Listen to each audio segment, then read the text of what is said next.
vamos a empezar a ver el aparato auditivo, en qué consiste, y utilizaré algún autorretrato más. Es decir, el mundo vibra por fenómenos físicos, exclusivamente físicos, mecánicos, digámoslo así. Este es el otro autorretrato. Aquí vemos la ubicación correcta de los caracolillos. Este señor está mirando al frente o de espaldas. Señor, ¿alguien lo ve? No tenéis modo de saberlo. Al frente. ¿Por qué? Porque tiene aquí por las orejas, claro, que se ven las orejas. Está mirando de frente. Esta es la ubicación concreta. El caracol es el aparato auditivo, mientras que los tres laberintos, como se les llama, están dispuestos en ángulos rectos, y es el sentido del equilibrio, vestíbulo que llamamos. Es el mismo complejo, ahora lo veremos con mis dibujos, que son, bueno, estos que estamos viendo de los coches, pero es el mismo sensor, solo que la mitad de él se dedica a captar los armónicos del aire, o más cosas, o cualquier vibración, también las irregulares, y los otros tres nos indican nuestra posición en el espacio. Los mareos, los vértigos y esas cosas tienen que ver con el sistema vestibular, que son estos tres canales. Aquí lo vemos en su posición correcta. Este es el primer libro de anatomía del oído, de Giulio Caserio, un renacentista contemporáneo de Zarlino y de todos estos. Veamos, es el mismo dibujo, lo utilizaremos, aquel de allí. Lo que vamos a hacer es avanzar por esta sección, ver el caracol y después el trayecto hasta las áreas auditivas.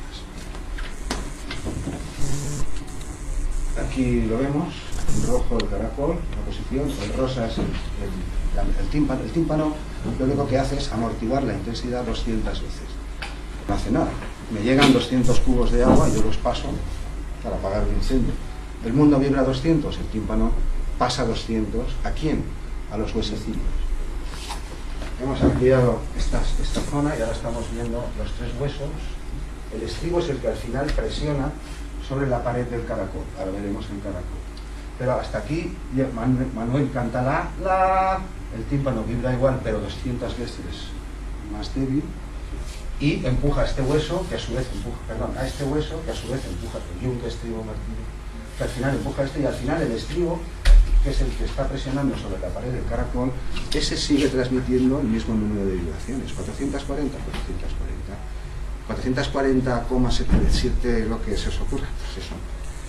Y después, dentro del caracol, o más de tiempo. Y de aquí, hasta afuera, pues un glissando ascendente progresivo.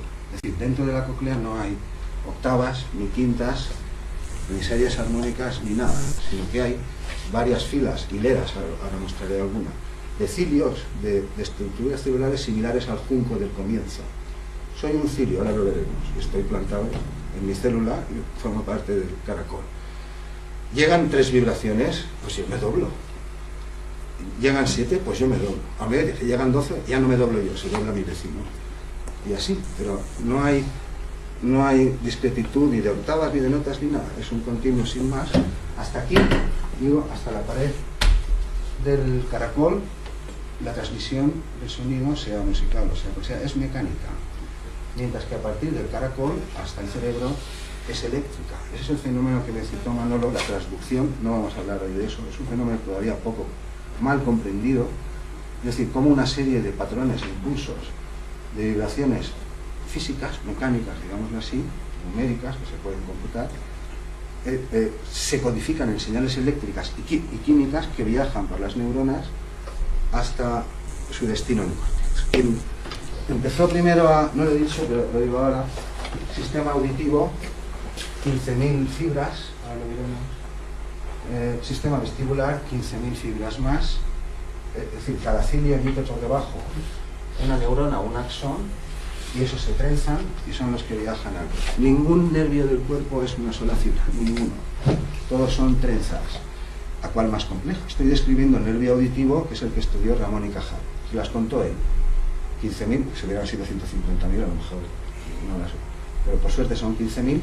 15.000 transmiten impulsos vibratorios, sonoros. Las otras 15.000 de los laberintos transmiten información sobre mi posición en el espacio. Aquí vemos el interior, y si yo entrase aquí dentro, pues vería las paredes de ese hotel espacial, circulares, alfombradas con varias hileras de ese tipo. Estas son humanas, son como penachos, como un cepillo, ¿no? Así en forma de flecha, y por debajo, este sería un cilio. Estos son conexiones, aquí habrá a lo mejor 20 y tantas o 30, es que esta es así, y por debajo cada una emite un axón, y todos esos axones se trenzan, y eso es el nervio auditivo. Cada una de esas fibras transmite información específica de tal armónico, de su intensidad, del número, otra del número de veces que vibra. Se me está siguiendo, ¿no? ¿Sí? Bien, pues estas son humanas, pero en un momento vamos a ver el mecanismo, cómo funciona en la rana toro, que es una rana, que ya lo he dicho, la cóclea es un mecanismo universal, igual que el ojo. Ya sé que hay visión tricromática, visión en colores, que los primates esto y eso ya lo sé. Pero el sistema, por ejemplo, la rana toro no tiene penachos en forma de flecha como nosotros, sino que tiene esto, pero el funcionamiento es el mismo. Esto que estamos viendo es una célula ciliada de la rana toro, aumentada al microscopio electrónico de barrido. Esto con luz normal, al microscopio visual no se puede ver, pero con ciertas técnicas sí. Lo que estamos viendo es realmente el único que emite una fibra por debajo, el único que se dobla, aunque está sostenido por mucho, y envía una señal eléctrica diciendo, ha vibrado 15 veces, tiene una intensidad de lo que sea, es este, el cabezón. Todos los demás son de sostén, realmente no emiten nada por debajo. Este se llama estereocilio. Lo vemos aquí, vuelvo atrás un momento. Por eso el dibujillo está pintado así. Esta es de rana toro, como la que estamos viendo, mientras que las humanas son un poco más complejas, pero es el mismo sistema. Este es el único que vibra. Si la presión que ejerce, bueno, la cóclea no le he dicho, pero aquí dentro hay líquidos, que no vamos a entrar ahora, endolinfas y cosas, esto no está ahí al aire abierto. De hecho, la cóclea, si se queda en la mesa en las autopsias, si quedas puesta al aire, se pulveriza. No resiste 8,9 kilos, que es el peso de la columna de aire. Es un aparato terrible, es el sensor más eficaz que tenemos los humanos. Pero este es el único que si se tiene que doblar, se dobla. Y si se dobla, envía un cable por aquí, y los cables de todos los cilios que hay, esos trenzados, esos son el nervio auditivo. En el caso de la rana toro, esto es una micropipeta. Tampoco se ve a luz normal, pero con el micro está empujando un cilio para que se doble, y el estereocilio, que es el cabezón, pues por debajo envía la señal, y todas esas fibras juntas, trenzadas, pues ese es el nervio auditivo. Quedado. Vale. Aquí se ve un poco mejor. Esto es como si viéramos tres células ciliadas de la rana toro. Él es Santiago Ramón y Cajal, quien contó estas cosas y algunas más.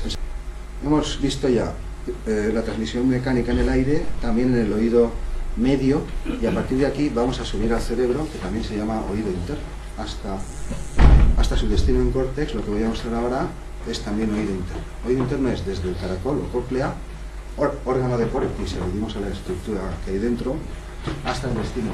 Y las estaciones que voy a mostrar, pues también las estudió Santiago Ramón y Cajal, bueno, y otros muchos también.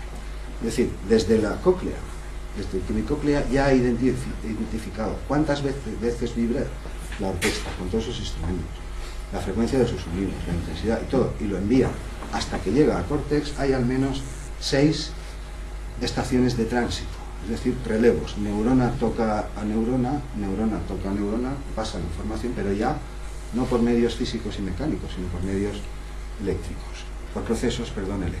Bueno, gracias Santiago. Él es Camilo Golgi. Esto es lo que estaba diciendo.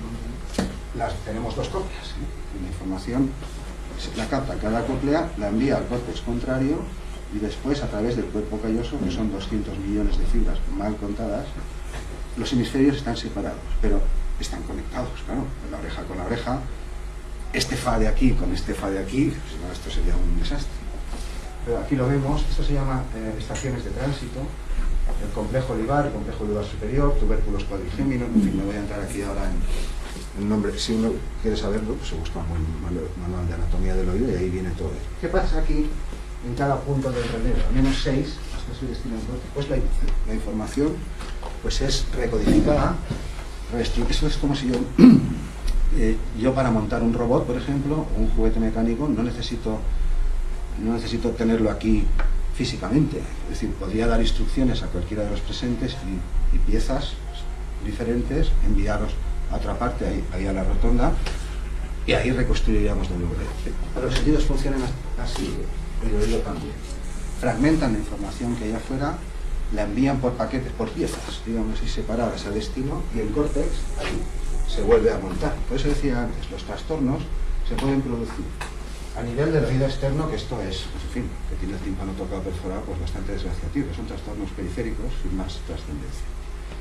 Los trastornos pueden estar a nivel de cóclea, en muchos casos de sordera y tipos diferentes, pero también se pueden producir en cualquier punto del recorrido, es decir, de la cóclea al córtex, también dentro del propio córtex, ahora veremos cómo hablamos en modo muy general, y después, cuando yo doy las órdenes para hablar o para tocar, al menos en 4 tramos, y las consecuencias son diferentes. Después presentaremos el caso de Ravel también muy rápidamente.